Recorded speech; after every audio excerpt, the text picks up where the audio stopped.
बिहार में अब तक था जंगल राज, सत्ता परिवर्तन होते ही आ गया रामराज। नेता को गोलियों से भूना, गजब का रामराज है। बंगाल पर छाती पीटने वालों की फौज बिहार में खामोश है। मुसलमानों की छाती हो रही छलनी, सत्ताधीश पूरी तरह मदहोश है। एआईएमआईएम के नेता पर 20 सड़क हुआ हमला, ओवैसी ने एक एक की खोल दी पोल, पहले ही दिन दे दिया रामराज आने का सर्टिफिकेट।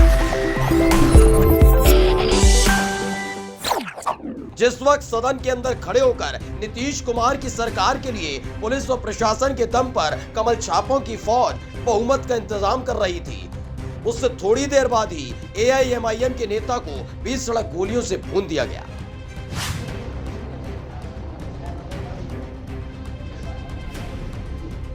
उधर सदन के अंदर खड़े होकर बिहार के नए नवेले डिप्टी सीएम सम्राट चौधरी अपनी और अपने नेता की कथा सुना रहे थे। इधर एआईएमआईएम के नेता पर हमला हो गया।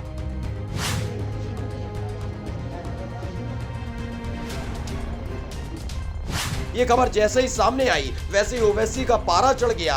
एआईएमआईएम के नेता वारिस पठान ने कायदे से नीतीश और उनके लाडले मंत्रियों को समझा दिया। बिहार में कब रुकेगा जंगल राज। आज बिहार के संबंध में हमारे एमआईएम के गोपालगंज के उपचुनाव में प्रत्याशी रहे सचिव अब्दुल सलाम असलम मुखिया जी की गोली मारकर हत्या कर दी। इसके पहले वहीं पर हमारे एमआईएम के एक जिम्मेदार को मार दिया गया गोली मार के। तब भी हमने कहा था कि उनको अरेस्ट करिए, जो भी कातिल उसमें इन्वॉल्व है उनको कड़ी सजा मिलनी चाहिए।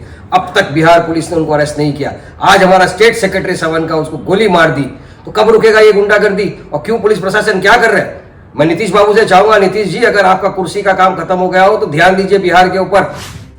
इस दौरान वारिस पठान ने कहा है कि बिहार में जंगल राज। एआईएमआईएम बिहार गोपालगंज के पूर्व प्रत्याशी अब्दुल सलाम असलम मुखिया की आज गोली मारकर हत्या कर दी। इससे पहले भी एआईएमआईएम के जिम्मेदार की हत्या की गई थी। कातिलों को अब तक नहीं पकड़ा।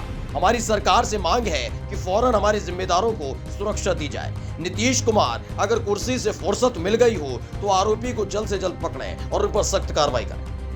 सोचिए ऐसी घटनाएं अगर पश्चिम बंगाल में होती हैं तो बार बार चीख चीख कर कमल छापों की फौज बंगाल में राष्ट्रपति शासन लगाने की मांग करती है, लेकिन बहुमत साबित करने के चंद घंटों के भीतर ही नीतीश और बीजेपी का सुशासन सबके सामने आ गया है। लेकिन दिक्कत किसी को कोई नहीं हो रही। Special desk the कंटा।